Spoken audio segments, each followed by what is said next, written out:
사랑하면 보인다라는 말이 있습니다. 사람들은 관심이 있는 것은 늘 눈에 보입니다. 건강에 관심이 있는 사람은 내 몸에 이상이 있는 것을 금방금방 알아차리고 건강검진을 통하여 내 몸에 문제가 없도록 그렇게 건강을 회복하기 위하여 애를 씁니다. 물질에 관심이 있는 사람은 언제나 내 통장에 돌이 들어오고 나가는 것에 아예 민감하게 반응하면서 통장에 잔고가 떨어지면 불안해서 뭔가 채우려고 애를 씁니다. 자녀를 사랑하면 자녀의 모든 것이 보입니다. 그렇게 많은 사람들 중에 자녀들이 한눈에 들어와요. 군대 가면 우리 자녀들이 이제 훈련을 받으면 수많은 아이들이 똑같은 훈련복을 입고 군복을 입고 똑같이 머리를 빡빡 깎고 똑같이 햇빛에 온몸이 그을러서 눈만 깜빡깜빡 까만데 그 많은 수백 명의 아이들이 있는데 자기 아이는 눈에 그대로 확 들어온다라는 겁니다. 자녀를 사랑하면 자녀에게 무엇이 필요한지, 지금 자녀가 무엇 때문에 힘들어하는지 그걸 금방 알아차린다라는 겁니다. 목사는 하나님이 맡겨주신 성도를 이렇게 사랑하고 섬기고 사역하는데 성도들의 늘 삶이 보입니다. 특별히 어려운 사람들, 고통과 아픔 속에 있는 성도들이 늘 보여서 그분들을 위하여 중보하며 날마다 기도합니다. 사랑하면 보입니다. 오늘 본문을 보면 목자가 100마리 양 가운데 잃어버린 1마리 양을 금방 알아차리는 모습을 봅니다. 낮에 양떼들을 인도해서 푸른 초장 칠만한 물가로 인도하여 양들을 배불리 먹이고 저녁이 되면 이 양떼들을 다시 목장으로 인도하는데 가만히 보니까 양이 1마리가 보이지 않는 거예요. 100마리 중에 1마리를 잃어버렸는데 목자는 금방 알아차린다. 여러분 100마리 양이 있는데 1마리가 없어진 것을 안다는 것, 이게 보통 문제가 아니에요. 그래서 목자는 잃어버린 양 1마리를 찾기 위하여 길을 떠납니다. 오늘 본문에서 잃어버린 1마리 양에게만 우리가 집중하면 안 됩니다. 우리 안에 남아있는 99마리의 양을 보면서 기뻐하는 목자의 마음을 알아야 됩니다. 우리 안에 있는 양이 주님의 기쁨입니다. 어떤 분들은 얘기합니다. 저는 교회 열심히 예배하고 열심히 봉사하는데 목사님은 고마움을 모른다고. 새 가족만 오면 관심이 있고 교회 안 나오는 사람들에게만 늘 관심하고 신방한다고. 목사가 되어서 1마리 양을 찾기 위하여 99마리 양을 두고 간다고. 이게 말이 되냐고. 근데 우리가 알아야 될 것은 99마리나 되는 양을 키우려면 목자 혼자서는 안 됩니다. 반드시 부목자들이 있어요. 그래서 남아있는 99마리는 부목자들에게 맡기고 이런 양을 찾아 떠난 것입니다. 그리고 중요한 것은 우리 안에 있는 양들은 그만큼 안전하기 때문이고 우리 안에 있는 양을 그만큼 믿고 떠난다라는 것입니다. 우리 안에 남아있는 99마리의 양떼인 우리들을 하나님께서 보시고 흡족해 하시고 만족해 하시고 또 기뻐하시는 선한 목자 되신 예수 그리스도의 모습을 헤아려야 됩니다. 오늘 이렇게 안전한 목장에 올라와서 오늘도 하나님의 말씀, 생명의 말씀을 먹고 마시며 주님의 은혜 안에 있는 우리를 보면서 주님이 한없이 기뻐하실 줄로 믿습니다. 주님이 어떻게 기뻐하는지를 오늘 성경을 통하여 함께 읽겠습니다. 스바자 3장 17절입니다. 너희 하나님 여호와가 너희 가운데 계시니 그는 구원을 베푸실 전능자시라. 그가 너로 말미암아 기쁨을 이기지 못하시며 너를 잠잠히 사랑하시며 너로 말미암아 즐거이 부르며 기뻐하시리라. 오늘 우리를 바라보시며 우리 안에 거하는 우리를 바라보며 기뻐하고 즐거워하는 주님의 모습을 보아야 됩니다. 오늘 우리들은 주님의 품 안에 거하는 자들이고 주님의 품 안인 교회에 거하는 사람들로서 주님의 기쁨이고 주님의 자랑이라는 것입니다. 우리 안에 있는 양이 끝까지 버림을 당하지 않고 또 길을 잃어버리지 않기 위해서는 주님의 끝까지 기쁨이 되고 생명을 얻되 풍성하게 얻게 되는 비결이 무엇입니까? 오늘 우리 안에 있는 오늘 우리들도 안심하면 안 돼요. 오늘 우리가 끝까지 잃어버리지 아니하고 끝까지 생명을 얻되 풍성하게 얻는 비결이 무엇입니까? 그것은 나는 어리석은 양이라는 것을 인식하며 철저히 목자의 인도를 받아야 돼요. 성경은 목자와 양의 비유를 하나님과 우리와의 관계로 비유합니다. 양을 보면 모든 짐승들 가운데 가장 순진하면서도 가장 어리석고 미련한 동물입니다. 대관령 양떼 목장을 보면 우리가 양이 뭐 하얗고 귀여워 보이지만 이스라엘에 가면 양을 보면 때가 꼬질꼬질 묻고 냄새가 나는지, 여러분 돌인지 바위인지 양인지 몰라요. 양이 그냥 앉아 있으면 이게 돌덩인지 뭐 양인지도 몰라요. 더럽고 지저분합니다. 다른 동물들은 갔던 길을 다시 돌아옵니다. 개들도 갔다가 자기 돌아오지만 양은 방향 감각이 없어서 갔던 길을 돌아오지 못해요. 다른 동물들은 넘어지면 다시 벌떡 일어나 걷습니다. 그러나 양은 넘어지면 스스로 일어날 수 있는 힘이 없어요. 목자가 가서 일으켜 주어야 됩니다. 양은 공격 무기도 없습니다. 이빨도 없어요. 방어 무기도 없습니다. 그렇다고 도망할 수 있는 다리, 순발력도 없어요. 적을 만나면 속수무책으로 당합니다. 양은 풀을 뜯었는데 풀만 보면 정신없이 뜯어먹기 때문에 그 안에 독초가 있으면 죽게 돼요. 그래서 목자는 늘 양들을 푸른 초장으로 인도하기 전에 먼저 가서 독초가 있는 것을 다 뽑아버리고 안전한 것을 먹게 해요. 먹으라는 것만 먹는 거예요. 양은 시력이 안 좋아요. 그래서 10m 밖에 어떤 일이 일어나는지를 몰라요. 오늘 우리 인생이 그렇습니다. 갔던 길을 돌아올 줄 몰라요. 갈 때는 뻘뻘거리고 가는데 돌아올 줄을 몰라요. 넘어져도 스스로 일어날지도 몰라요. 누군가 일으켜줘야 됩니다. 내일 일을 모르는 거예요. 한 치 앞의 일을 모르는 우리 인생입니다. 그래서 양이 생존할 수 있는 유일한 방법인데 그것은 청력을 발달하게 해서 청력이 발달해서 목자의 음성을 듣는 거예요. 양은 귀가 밝아서 목자의 음성을 구별하는 장점이 있습니다. 밤이 되면 우리 안에 있는 수많은 양떼들을 이제 인도하여 이제 푹 쉬게 하고 아침이 되면 목자가 와서 그 양떼들을 양 한 마리 한 마리를 불러내는 거예요. 문을 열면서 나와 그러는 게 아니고 한 목자의 이름을 불러대놉니다. 양순이, 양돌이, 양식이, 양병이, 그러면서 양의 이름을 하나씩 부르면 그 양은 그 이름을 듣고 한 마리씩 나오는 거예요. 그리고 그 양떼들을 데리고 푸른 초장, 잔잔한 물가로 쉴만한 곳으로 인도하는 거예요. 요한복음 10장 3절 4절 우리 함께 읽겠습니다. 시작. 문지기는 그를 위하여 문을 열고 양은 그의 음성을 듣나니 그가 자기 양의 이름을 각각 불러 인도하여 내느니라. 자기 양을 다 내어놓은 후에 앞서가면 양들이 그의 음성을 아는 고로 따라가되, 양은 목자의 음성을 정확하게 알고 목자의 음성만 듣고 따라가는 거예요. 실제로 목자의 음성을 녹음해가지고 들어주니까 목자의 음성을 구분하더라는 거예요. 목자가 아는 다른 사람이 양을 불러도 따라가지 않고 도망한다 그런 거예요. 요한복음 10장 5절에 보면 타인의 음성은 알지 못하는 거로 타인을 따르지 아니하고 도리어 도망하느니라. 자기 목자의 음성만 알아요. 다른 목자가 아무리 불러도 안 가요. 그게 양입니다. 오늘 주님의 양인 우리들이 영생을 얻고 풍성한 삶을 누리기 위해서는 목자이신 주님의 음성을 들어야 돼요. 양은 풀을 뜯다가도 목자가 가자 그러면 따라옵니다. 그리고 생명의 꼴을 먹으라고 하면 마음을 놓고 마음 놓고 먹어요. 우리는 주님의 음성을 들어야 됩니다. 주님이 오라 그러면 오고 가라면 가고 주님이 이걸 하라 그러면 하고 순종해야 돼요. 근데 가끔 양들 가운데 목자의 음성을 듣지 않는 양들이 있다라는 거예요. 그러면 목자는 이 양을 훈련시키는데 첫째가 뭐냐면 양을 가두어서 굶긴다라는 거예요. 배가 고프니까 막 몸부림을 치는 거예요. 그래도 안 준대요. 계속 굶기면 양이 막 배가 고파 한장을 하는 거예요. 극한의 배고픔으로 막 고통당할 때 목자가 딱 와서 양순아 이거 먹어라 하고 풀을 주면 이 목자의 음성을 천둥처럼 들리고 알아듣는다는 게, 그렇게 훈련받은 양은 목자가 아무리 작은 소리를 들어도 그 목자의 음성을 듣고 목자를 따라온다는 거예요. 여러분, 때로 우리 하나님의 양들이 하나님의 음성을 거부하고 제 갈 길로 갈 때가 있어요. 그럴 때는 하나님이 고난을 주십니다. 시련을 주십니다. 그래서 사람은 고난을 당할 때 하나님의 음성이 천둥소리처럼 들게 돼요. 보통 예배 드릴 때는 하나님의 음성이 안 들려요.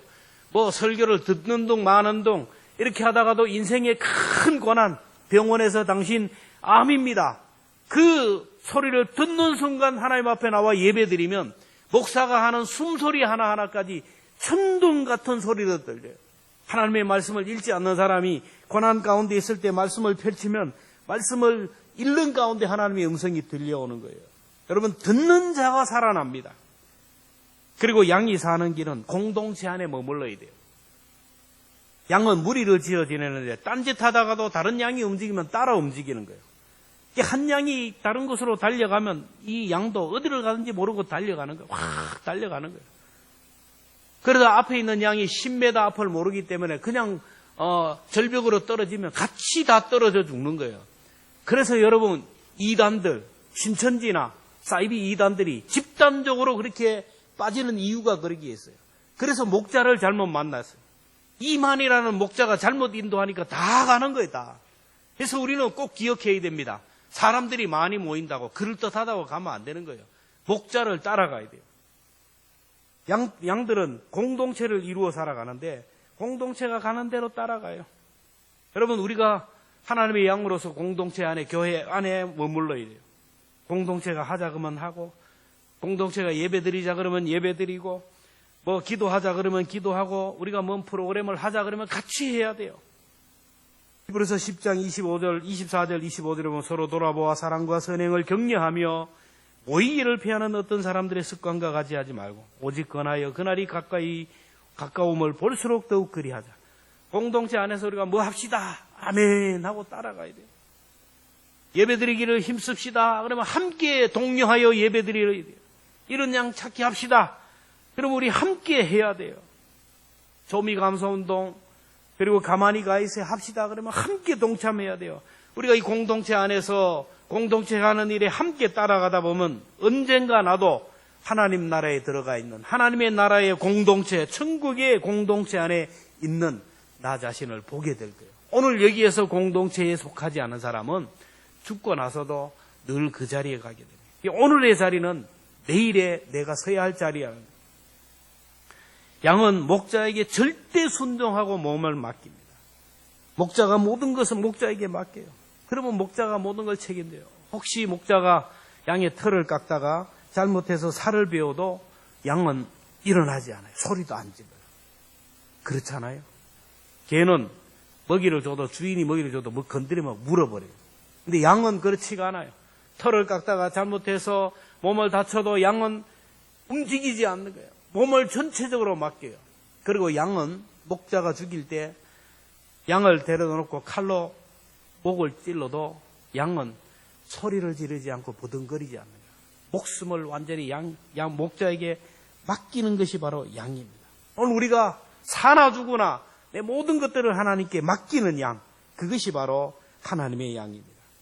그런데 그렇지 못한 양이 있다라는 거예요. 우리를 떠난 양이 있다라는 거예요. 우리를 떠난 양을 찾아가라는 거예요. 자, 양이 우리를 벗어났다면 그 이유가 뭘까요? 100마리 중에 한 마리가 나갔어요. 누구 책임입니까? 한 마리 그 책임이에요. 100마리 중에 한 30마리가 나갔던, 50마리가 나갔던 그러면 목자의 책임입니다. 길 잃은 양은 목자의 음성을 무시하고 먹고 싶은 꽃을 마음대로 뜯다가 혼자 길을 잃었어요. 잃어버린 양이 왜 길을 잃었냐? 왜 무리에서 이탈됐느냐? 그 이유를 성경은 묻지 않고 따지지 않았어요. 목자는 그 원인을 따지지 않고 그냥 잃어버린 양을 찾아갔어요. 이것이 바로 목자입니다. 선한 목자 되신 주님이 만약에 원인을 따지고 이유를 따졌다면 저와 여러분은 이 자리에 앉아있을 사람이 하나도 없어요. 벌써 죽어도 몇 번 죽고 지옥에 떨어졌을 거예요. 그러나 주님은 묻지도 않고 따지지도 않고 우리를 찾아와 주셨기에 오늘 우리가 살게 된 것이 아닙니까? 변호사처럼 어머니처럼 불쌍히 여기고 긍휼히 여기는 사람이 바로 영혼을 구원하는 거예요. 여러분, 전도하는 사람, 이런 양을 찾아 주님 앞으로 데리고 오는 사람들은 하나같이 성령, 어머니의 영을 받은 사람이고 사랑이 많은 사람, 마음이 따뜻한, 지적하고 비판하고 하는 사람은 절대로 전도가 안 되고 그 주변에 사람이 가지 않습니다. 우리 교회도 어머니의 영, 성령으로 충만한 교회가 될 때 많은 양들을 품고 많은 양을 담을 줄로 믿습니다. 성도는 어머니의 영을 가진 사람들로서 무슨 일이 있으면 자꾸 원인을 따지고 이유를 묻기보다도 생명을 사랑하는 마음을 가져야 돼요. 한 생명을 소중히 여기고 안타까워하는 마음, 걱정하는 사람들, 그 사람이 사람을 구원하는 거예요.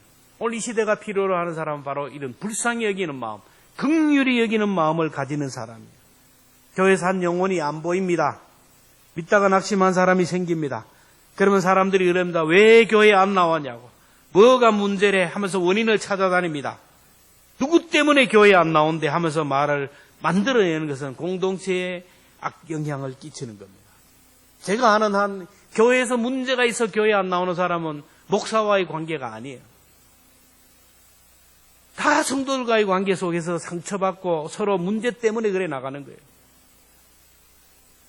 여러분, 교회에 무슨 문제가 생기면 침묵하며 하나님 앞에 기도해야 됩니다.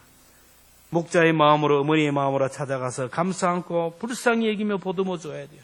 내가 부족해서 그랬어. 내가 좀 더 기도하지 못해서, 내가 좀 더 사랑하지 못해서 그렇다고. 초조하고 안타까운 마음으로 더 늦기 전에 골든타임을 놓쳐서는 안 돼요. 주님이 이 땅에 오신 이유가 뭡니까? 누가복음 19장 10절에 보면 인자가 온 것은 잃어버린 자를 찾아 구원하려 하심이라. 예수님이 이 땅에 오신 이유는 잃어버린 자를 찾아 구원하기 위해서, 하나님을 떠나고 말씀을 떠나고 죽어가는 영혼들을 구원하기 위하여, 그 영혼들을 구원하라고 우리 교회를 세워주셨어요. 그리고 그 영혼들을 찾아가는 때 우리 교회를 보면서 주님이 말씀하십니다. 아, 내가 광성교회를 세워준 것이 너무나 잘 세웠구나. 오늘 우리가 잃어버린 자를 찾아다니며 애를 쓰면 내가 너를 구원한 것이, 너 영혼을 구원한 것이 참 잘했다, 이렇게 할 것입니다. 왜 하나님께서 잃어버린 자를 오늘 우리에게 맡겨주셨을까요? 12영도 더 되는 천사들에게 맡기면 한꺼번에 끝내는데, 여러분, 생명은, 하나님의 자녀의 생명은 하나님의 자녀들을 통하여 구원하는 거예요.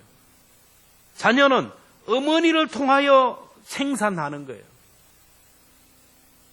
AI를 통하여 아닙니다. 하나님은 하나님의 자녀들을 통하여 구원하기를 원하고, 그 자녀들을 통하여 영혼을 구원하고 그들에게 복을 주시고, 자녀들이 복음을 전하면서 일을 할 때 능력을 회복하기 때문에, 여러분, 내 신앙, 내 믿음도, 내 사명도, 내 영적인 능력도 여러분 잃어버린 자를 찾아갈 때 회복이 돼요. 오늘 우리가 신앙생활 제대로 하려면 나 혼자 해서는 안 돼요. 내가 누군가 연약한 자를 세워주고 전도할 때 내 믿음이 부쩍부쩍 자라는 거예요. 꿀벌이 1g의 꿀을 얻기 위해서 반경 2km를 쫓아다닌대요. 1g의 꿀을 얻기 위해서 벌 한 마리가 4만 번을 출입한대요. 총 560만 개의 꽃을 쫓아다닌다. 상상합니까? 한 마리의 꿀이 1g의 꿀을 얻기 위해서, 벌의 꿀을 얻기 위해서 이 반경 2km를 다니면서 4만 번을 막 출입하고 들어갔다 나왔다. 총 560만 개의 꽃을 쫓아다니고, 이렇게 열심히 쫓아다닐 때 꿀을 얻게 됩니다. 4월 9일 부활주일에 이른 양 찾기 주일로 선포하고 그 영혼을 위하여 온 교회가 기도하고 그 영혼을 찾기 위하여 우리가 힘을 쏟습니다. 앞으로 40일 후에 우리 교회가 부지런히 찾아다니고 기도로 찾아가려고,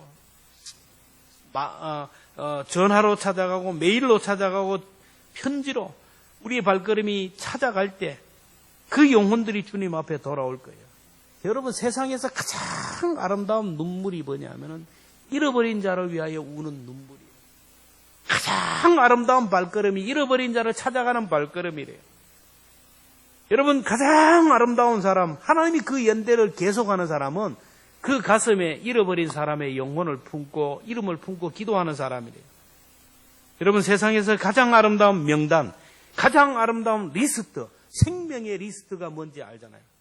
여러분, 신들러 리스트라는 영화가 있는데 스필버그 감독이 만든 영화입니다. 이 영화는 2차 대전 때 만들어진 영화인데 실화를 바탕으로 만들어진 영화입니다. 오스카 신들러라는 사람은 돈밖에 모르는 사람이에요. 돈 버는 사람입니다. 사업가입니다. 자기밖에 모르는 이기적인 사람입니다. 신들러는 독일군에게 뇌물을 주고 유대인들이 경영하는 공장을 인수해서 돈을 벌기 시작하는 거예요. 약한 유대인들을, 그들에게 약점을 이용해서 돈을 벌기 시작하는 거예요. 뇌물을 주고 수용소에 있는 유대인들의 노동력을 이용하여 돈을 벌기 시작합니다. 그러던 어느 날 포로 수용소 가스실에서 비참하게 죽어가는 유대인들을 보면서 충격을 받으면서 양심의 소리를 듣게 됩니다. 신들러 속에 잠자던 영혼이 가스 영심이 깨어났어요. 그래서 신들러는 독일 군들에게 돈을 주고 수용소에 사는 유대인들을 사기 시작합니다. 유대인들을 돈을 주고 사서 자기 공장에 들어가 보내서 일을 합니다. 공장에 일을 시키기 위해서가 아니라 유대인들을 살리기 위해서 그 유대인들을 샀어요. 자기가 구출해야 될 유대인들 리스트를 보면서 그 사람들을 구원했는데 때로는 1명씩, 때로는 5명씩, 10명씩 유대인들을 구원하게 합니다. 할 수 있는 대로 많은 돈을 준비해서 수용소에 있는 유대인들을 사서 자기 공장에 들어보냈어요. 그렇게 구출한 사람이 1100명입니다. 신들러에게 구출되어 공장에서 일하는 사람들이 이제 독일이 항복하고 자유의 몸이 되었어요. 신들러에게 구출된 이 1100명이었지만 이 사람들 때문에 살아난 사람이 6000명이나 되었어요. 그러나 신들러가 구출하지 못한 600만 명은 가스실에서 죽었습니다. 전쟁이 끝나고 오스카 신들러에게 구출된 사람들이 모여서 신들러에게 감사하는 자리를 마련했습니다. 구원받은 사람들이 신들러에게 반지를 끼워주면서 감사를 표현하며 박수를 쳤어요. 그리고 그 반지에 이런 글귀가 쓰여 있습니다. 한 사람을 구원한 자가 전 세계를 구원하는 것이다. 많은 사람들에게 둘러싸여서 박수를 받던 신들러, 그 박수를 받으면서 기뻐하고 즐거워해야 되는데 신들러의 얼굴에는 기쁨이 없습니다. 수심이 가득하고 안타까운 표정으로 섰어요. 신들러는 자기 손에 끼어진 반지를 만지작거리면서 얘기합니다. 내가 이 반지만 팔아도 2명은 더 구할 수 있었을 텐데, 내가 조금만 돈을 더 써도 더 많은 사람을 구원할 수 있었을 텐데, 내가 조금만 돈이 더 있어도, 내가 조금만 더 돈을 벌었더라면 더 많은 사람을 구원할 수 있었습니다. 자기 앞에 있는 자기 자동차를 보고 비서 얘기합니다. 저 자동차는 왜 팔지 않았냐고. 이 차만 팔아도 내가 10명은 구원할 수 있었을 텐데. 자기 옷에 달린 금배지를 만지며 눈물을 흘리며 얘기해요. 이것만 팔아도 몇 명을 구원할 수 있을 텐데. 내가 더 구원해야 되는데 나는 더 최선을 다하지 못했어. 나는 충분하게 못했어. 마지막까지 1명이라도 더 구원하지 못한 것을 후회하며 눈물을 흘리는 이 장면은 너무나도 감동적입니다. 그렇다면 여러분은 무엇 때문에 울고 있고, 무엇 때문에 안타까워 있고, 무엇 때문에 괴로워하고 있습니까? 미국에 가면 인형병원이 있다고 합니다. 지금도 우리나라에도 그런 것이 있죠. 인형이, 가지고 놀던 인형이 정이 들어서 뗄 수가 없어요. 그 인형이 어떻게 하다가 다리가 부러졌어요. 떨어졌어요. 이걸 복원하기 위해서 인형병원에 갖다 놓습니다. 아이는 이 부러진 다리를 보면서 눈물을 흘립니다. 시청해 버리고 새로운 것을 사면 됩니다. 똑같은 걸 사면 됩니다. 그러나 아니요. 내가 사랑하고 내가 아끼는 것이에요. 아이는 그것 때문에 마음이 아파요. 그래서 그것을 돈을 주고 더 많은 돈을 주고 가서 고치는 거예요. 사랑하기에 그래요. 죽어가는 영혼을 바라보면서, 죽어가는 남편의 영혼, 자녀들의 영혼을 바라보면서 안타까움이 없다면 우리는 다시 한번 생각해 봐야 돼요. 영혼이 병들어가고 잃어버린 양이 방황하고 있음에도 불구하고 안타까움이 없다면, 교회에 안 나오면 어쩔 수 없지 뭐, 새 가족이 들어오면 되지 뭐, 우리가 성장하고 있는데 혹시 이렇게 말하지는 않습니까? 99마리 양이 여기에 멀쩡히 있지만 목자는 그게 아닙니다. 잃어버린 양을 너무너무 사랑하기에 마음이 편하지가 않는 거예요. 오늘 저와 여러분이 목자의 마음을 회복했으면 좋겠어요. 잃어버린 양을 기도로 찾아가고 무릎으로 찾아가고 우리의 발걸음으로 찾아갈 수 있기를 축복합니다. 목자가 잃었던 양을 찾은 후에 반응을 보십시오. 오늘 5절 6절 말씀을 함께 봅니다. 시작. 또 찾아낸 즉 즐거워 어깨에 메고 집에 와서 그 벗과 이웃을 불러 모으고 말하되 나와 함께 즐기자. 나의 잃은 양을 찾아내었도다 하리라. 양을 찾자 목자는 양을 어깨에 메고 집으로 돌아왔어요. 저 같으면, 우리 같으면 그러겠어요. 이 새끼 어디 있다가 볼딱지를 한번 때리고 집에 데려올 때도 그냥 줄에다 메고 줄줄 끌고 오지 않겠어요? 왜 내 속을 썩이냐고. 근데 목자는 양을 어깨에 메고 왔어요. 왜 그랬을까요? 길을 잃은 양이 그동안 탈진하고 탈진해서 스스로 움직일 수 없는 거예요. 죽음 바로 직전에 바로 발견했기 때문에. 그래서 어깨에 메고 왔어요. 우리가 잃어버린 양을 찾습니다. 우리가 잃어버린 양을 찾기 위해서 우리가 얼마나 동사무소 가고 어디 가서 해도 안 해요. 다 알아요. 어디 있는지. 어느 구역에 누구 이름 다 알고 있습니다. 그 잃어버린 양, 너무 오래 교회에 안 나와서 교회에 스스로 나올 수 있는 힘이 없어요. 집사님 교회 갑시다. 그렇게 오랫동안 교회에 안 나온데도 여전히 교회에서는 집사님, 장로님, 권사님 그리고 있어요. 너무나 탈진해서 믿음이 약해서 혼자 오지 못합니다. 가자 그러면 순순히 오지 못해요. 올 수 있는 영적 힘이 없어요. 마음이 약해지고 믿음이 약해져요. 그래서 우리가 강건하여 어깨에 메고 와야 돼요. 우리 힘, 어깨는 힘의 상징입니다. 우리의 힘으로 그들을 붙들고 와야 됩니다. 관계 중심의 전도. 그 사람이 가장 약한 사람, 그 사람이 정말 관계가 좋은 사람이 가면 네가 부탁하면 내가 어쩔 수 없이 올 수 있는 그런 사람을 통해야 돼요. 그리고 또 어깨에 메고 온 이유가 뭡니까? 너무 기뻐서 그래요. 너무 기쁘니까 그냥 메고 어깨에 메고 신나게 왔어요. 자, 와서 뭐라 합니까? 나는 이런 양을 찾았다. 이런 양을 찾은 기쁨을 함께하자. 잔치를 베불렀어요. 가만히 생각해 보세요. 그 당시 잔치를 하면 양을 잡거나 소를 잡아야 됩니다. 집 나갔던 멍청한 양 한 마리 찾고 멀쩡한 소를 잡았어요. 시시한 양 한 마리 찾고 나서 비싼 소를 잡았다. 이 말씀의 뜻은 정말로 가치 있는 것을 찾았을 때의 기쁨은 돈으로 환산할 수 없다는 것을 우리가 알아야 됩니다.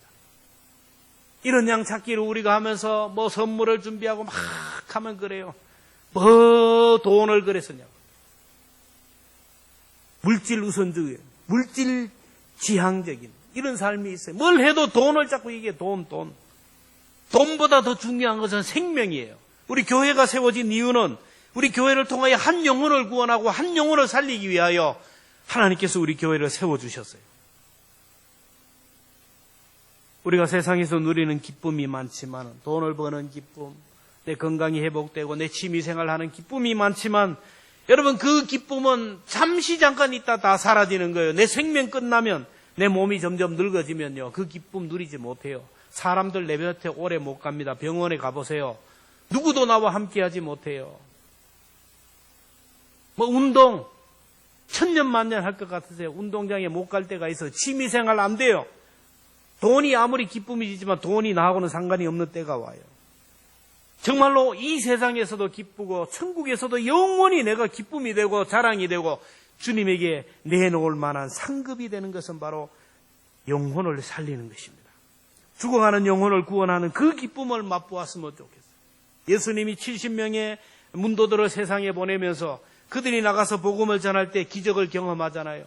귀신들이 도망가고 병자들이 고침을 받고 그때 예수님이 하늘에서 사탄이 막 추풍낙엽처럼 떨어지는 것을 보았다 그러잖아요. 오늘 우리가 이 땅에 신앙생활을 하면서 이런 역동적인 기쁨과 즐거움을 맛보아야 되지 않겠습니까? 지난주에 우리가 이런 전도잔치를 위해서 선포를 하고 오늘 작정서를 내주었습니다. 여러분, 우리가 오늘 함께 찬송하면서 이 전도작정서를 우리 하나님 앞에 냈으면 좋겠어요. 하나님 앞에 나와 내 몸을 드리는 것도 하나님 기뻐하셔요. 하나님 앞에 나와 내가 예물을 드리는 것도 기뻐합니다. 하나님이 가장 기뻐하는 것은 오늘 내가 전도하고 내가 구원해야 될 사람, 그 사람의 이름을 오늘 하나님 앞에 올려드릴 때 하나님이 가장 기뻐하신다는 것을 기억하면서 우리 목자의 심령, 주님의 마음 또 나도 가지고 오늘도 기도하면서 작정했던 사람의 이름을 기록하여 하나님 앞에 올려드리는 그런 시간 되기를 바랍니다. 우리 함께 찬양하겠습니다.